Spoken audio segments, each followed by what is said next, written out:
국내 조선업계가 4년 만에 1위를 기록했습니다. 업계에선 극심한 인력난에 시달릴 정도로 극초호화 실적입니다. 그중 고부가가치 LNG 선박은 무려 70% 이상을 수주하면서 2000년대 이전 조선업계를 주름잡던 일본과 4년간 1위 자리를 굳건히 차지하던 중국이 국가적 초비장 상태에 돌입했습니다. 자세한 내용은 지금 바로 확인해 보시죠. 전략연합TV를 구독해주시면 올해 한 가지 소원이 이루어집니다. 영상 끝까지 시청 부탁드려요.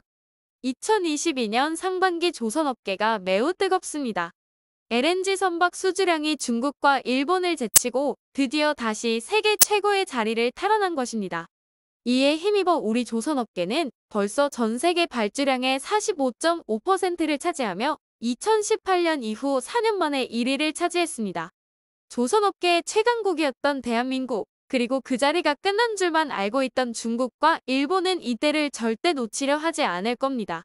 일본은 한때 조선 최강국이었고 중국 또한 한국에서 파산한 STX조차 중국에는 조선소가 있을 정도로 1위 자리를 굳건히 지키고 있었던 만큼 세계의 명성을 떨치던 한국이 다시 조선업계 최강자로 등극한 걸 눈뜨고만 보고 있지 않을 것이기 때문입니다. 일본의 입장을 알아봅시다. 가격 경쟁력은 중국에 뒤처지고 기술력은 한국에 뒤처지고 있는 상황입니다.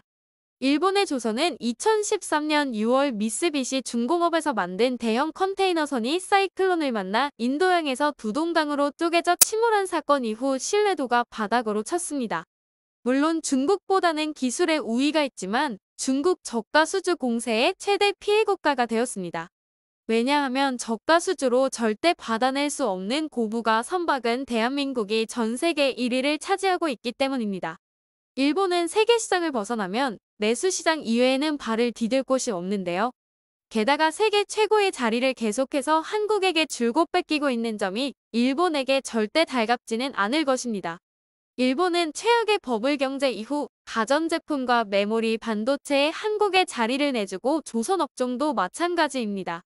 부활을 꿈꾸는 일본은 지난 2021년 1, 2위 조선업계의 합병을 추진하고 정부의 전폭적인 지원 대 안감임을 쓰고 있습니다. 그런데 조선업 호황은 결실이 모두 한국이 차지했기 때문에 상당히 심기가 불편한 상태일 것입니다. 다음은 중국의 상황에 대해 살펴보겠습니다. 어마어마한 가격 경쟁으로 2018년 이후 한국의 조선업을 망가뜨린 주범이 중국이라 할 정도로 2018년 이후 중국의 힘은 정말 막강했습니다. 중국은 조선업계 1위를 차지하며 한국의 효자산업이었던 조선업을 완전히 뒤흔들어 놨습니다. 하지만 낮은 품질 등으로 인해 결국 고부가가치 선박은 한국의 힘을 꺾어내지 못했습니다. 다시 한국의 조선기업이 세계 1위를 차지한 것에 대해 기뻐하며 자부심을 가져도 될 만한 일입니다. 이에 중국인들은 자국의 기술력에 의문을 던지며 자국 기업들을 비난하며 분노하고 있는 실정입니다. 현대중공업과 현대조선, 현대산업중공업을 계열사로 거느린 한국조선해양이 연간 수주 목표를 벌써 달성했다는 소식을 들은 중국은 전 국민이 초긴장 상태에 돌입했습니다.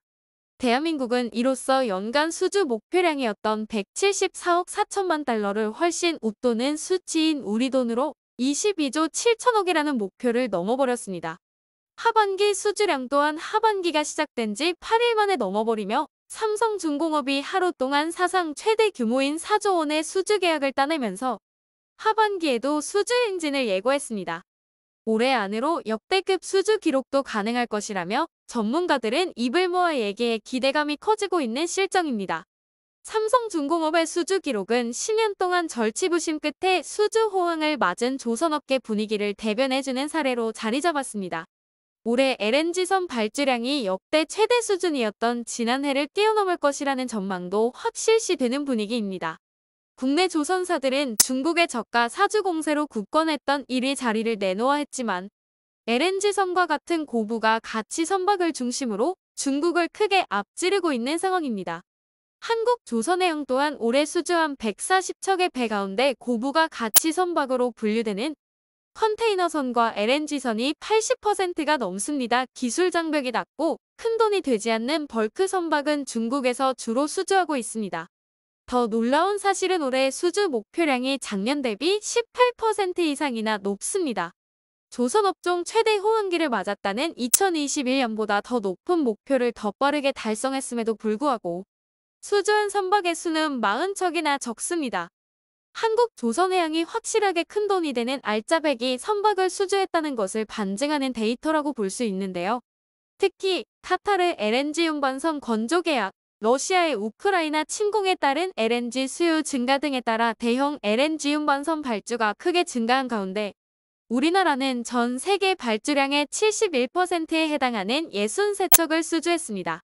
지난해부터 이어진 해운운임 강세에 따라 발주 확대가 지속됐던 대형 컨테이너도 우리나라가 전 세계 발주량의 43%에 해당하는 26척을 수주했다. 발주 비중이 지속 상승 중인 친환경 선박은 전 세계 발주량 중 58%를 우리나라가 수주했습니다.